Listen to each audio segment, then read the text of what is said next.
Finalmente sei venuto. Ma che succede? Ti aspettavo, da già parlare a siete, ti devo un caffè fatto. Ma mi mandato a chiamare pure con altro, ma che è successo? Da già parlare. Una cosa buona? No, è un fatto importante. Ma mi senti che Fabio? Ma non mi dici che è così importante? Ti ricordi Maria, l'ex fidanzata mia? Sì, l'ha già incontrata un'altra volta. Non riesco a mi scordare, come già fa? Cioè tu sei un'amica, aiutami. Tu che stai dicendo? Non riesco a mi scordare. Tu, delle creature, pure se dai figli, non è possibile che li hai scordati. Non è possibile. È impossibile. Non riesco a mi scordare.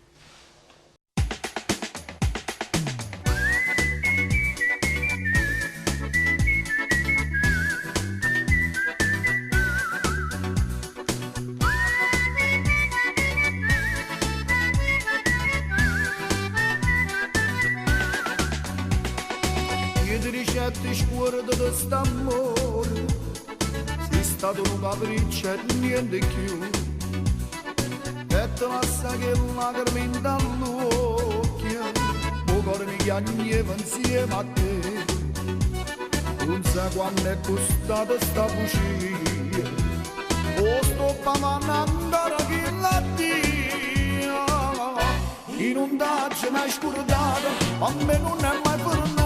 Anna scusa un punto d'oro, tengo solamente a te, che non era come malato, era una già sposata, tu eri libera e guaglione, una vita innanzi a te, a te voleva vita una regina, non mi che poteva sta vicina, e che sta a te non ti poteva dare, ma non t'ho mai scordato.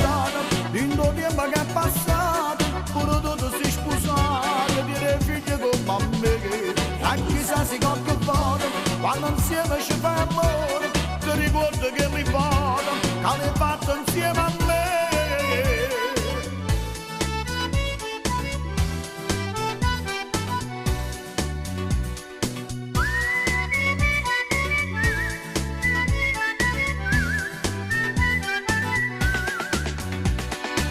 Amore per pietà non si tratta e io pensai pure da passare, però tenevo figli piccolini e senza loro non sapevo stare, la colpa è che era solo tanta mia, e ti salva una vita all'umondana,